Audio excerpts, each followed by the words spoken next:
We all have at some point been through disappointments, have been betrayed, have lost the perceived investment of a vital resource that has been in our life.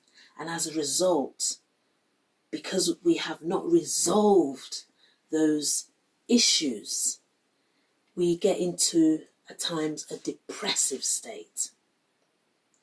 Now, Aaron Beck, bless him, bless his soul, the now late Aaron, the psychologist, Dr. Aaron Beck, was the father of cognitive behavioural therapy, and he devised a model which is called Beck's cognitive triad. This deals with how our mind, our feelings, our behaviour go round and round with negativity. I'm here today to teach what and how we can move those triggers to becoming our truth.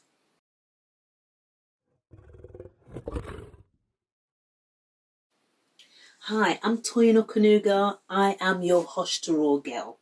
I am your mindset expert in adverse childhood experiences. I am the girl. Why? You would have hopefully watched a lot of my videos and seen the reason why I stand firm in this area and say this is where I hold my truth, because I have gone through the triggers and have now resulted in staying in my truth. And yes, occasionally I do get triggers, but I'm able to deal with them, not by saying, hooray, that's the end of every pain or problem, but it's the effectiveness of how to deal with them. Because when I was going through my healing, I had to physically get through the triggers and stand in my truth. So yes, as I said, I am your girl. My adverse experiences, just like yours, were quite a lot. And in some of my videos, I went really deep into what those adverse experiences were.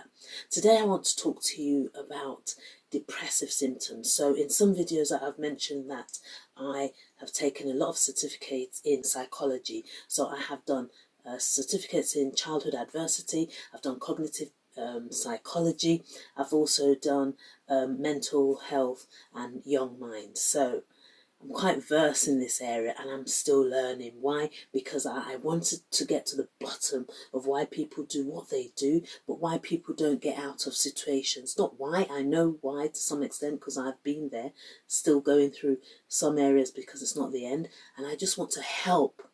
I want to help myself, my family, anyone around me that I know at some point in their life might be going through things that they struggle with. So at the beginning I said we have Beck's cognitive triad, and this is an arm of psychology that the late psychologist Aaron Beck, the founder of CBT, the links below just to help, he defined the depression of how we get into the state that we get into and find ourselves in this cycle, or in this triad as he calls it, of negative thoughts. And he said the three arms of the triad, the three, is because once we have those, we have a perceived loss of resource, a vital resource investment that exceeds the individual's competencies or capabilities to mitigate, in other words, to lessen the pain. The impact of that vital, the loss of that vital resource is depression. Now, I'll just say that in sort of like a simple way. And what I'm trying to say is that when we have put our trust into someone that we love, so that vital resource could be a family member, could be a teacher, it could be a group of people, it could be someone that you have entrusted, or sometimes not even anyone, but you have invested to some extent some of your emotions into that person. And that person has now betrayed that investment that you have made, if that makes sense. So in my case, for an example, when I was taken away at a very young age, when I was with my foster parents from 2 months and I was taken away at the age of 8, I lost a perceived resource investment because I had loved and grown to stay with my white foster parents in the UK. But when I was taken away, I had serious, I would say, depression as a child, but it was not recognized. Why do I know I had depression? Because as I was growing up, I had a lot of negative views about the world. So one aspect of Beck's cognitive triad is that we will have negative views about the world. At my tender age of 8, I started to see the world differently. And that's at the top of the triangle. What else did I think? I think I would think that everybody hates me because I felt worthless. And that would not have been interpreted at that young age. But certainly I was going through those emotions. I'd also have negative views about myself. That's another angle of the triad, because I'll say, I feel no one loves me, no one wants me. And then the third arm was I catapulted my young self into the future, thinking, I'm never going to get back to my foster parents and things are going to be so bad. So that's the triad that Beck said, go round and round, and that's how we form. Now, in my case, that was one aspect. That was a huge depressive aspect because I thought I knew at that time that I'd lost that vital resource. Now, it didn't just stay there. My behaviours, my feelings, my thoughts were those that were now around everything that I was thinking. Now, you might be out there and you might think, yeah, but that's that area in your life. Mine is different. They all stem around our thoughts. What are you thinking about? How you view yourself, how you view the world, and how you view the future. Now, if there's that negativity in you, you'll find that you'll have this neurochaos. In psychology, it's called neurochaos, where all your thoughts and minds are never in this present moment. They are either in the past or futuristic. So I want to bring you or show you how I had to come out of those, and anything that would give me a sense of we're taking you away, it would be a trigger. And in my case, even though I was still dealing with that, those triggers like even came to fruition. So they weren't just triggers, but they then came. So it became an aspect where at the age of 9, I got introduced to my real father. So that was another like loss of vital resource. So I became depressed at that stage. Before then I had earaches, and now I was having a lot of headaches, and that is depression for a child. And it's about how we now can become intentional of spotting those triggers to get to our truth. And that is by healing, by seeing psychologists. Why? Because as a Christian, I know that my weapon is prayer, but Lord, strategy is therapy. So if you're out there and you're struggling, I implore you, this is for educational reasons only. It's not medical advice.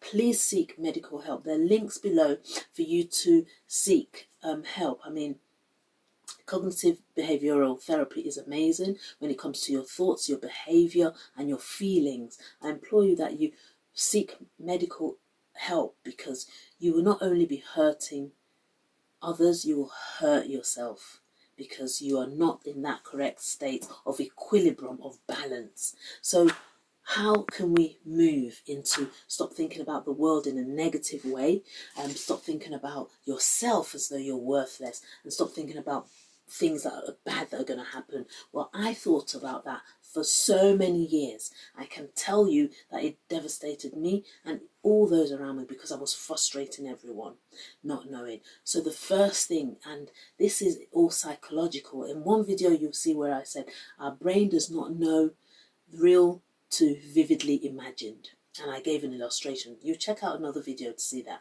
So first, it's having that positive view of yourself.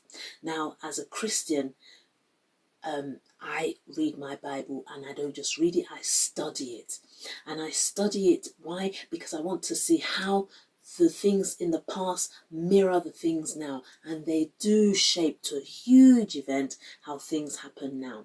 So most of you will know the story of Jacob. Now, Jacob, who was like a trickery brother, he was sleeping on a stone.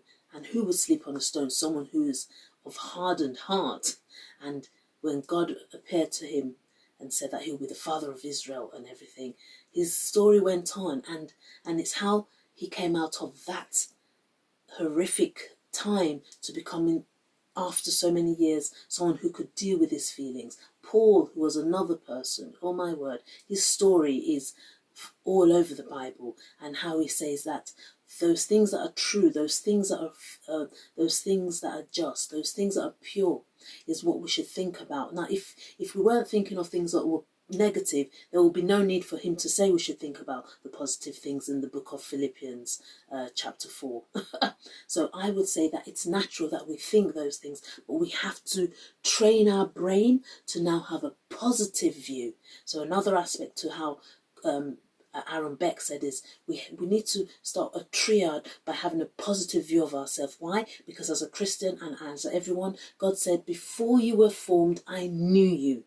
So I got sexually abused, and God said that. So of course, I'm sure he's an allowing God, is what I say God is. He allows things to happen, and then I know there's a purpose for my life, and that's how I know that what I've been through was a detour, and I need to go back on track. I had to start thinking positive about myself, that what happened to me is not who I am. What happened to you is not who you are. Start to know that you have always been the best that God wants you to be, by having a positive view of yourself, and be saying that I am capable and I will keep trying. And that's positive affirmation. It's not fake. It's when you say, I will keep trying, not that I am this, and say, and you don't mean it. Keep trying and be in action. Then have positive views about the future. I am going to do this. I will do it. Why? Because I am able to do that. And what about the world? The world is a beautiful place. There are things that are happening, but I can get feedback from people, and people will show me how I need to do for the future, and have no fear. So that's the other triad.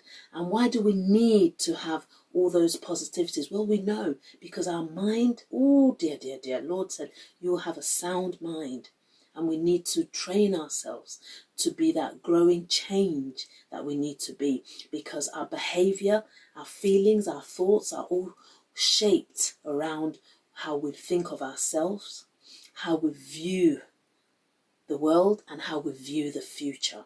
So I just want to say to you all that when we are intentional about how we deal with those triggers, we heal and own our truth, we'll realize that though we have problems, the problems won't have us.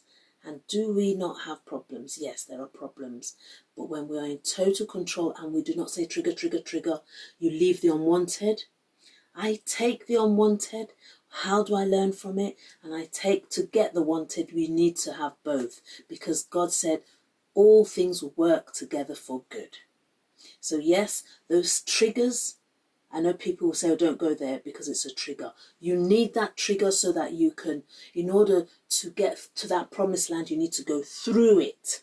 And that's why the triggers are more manageable.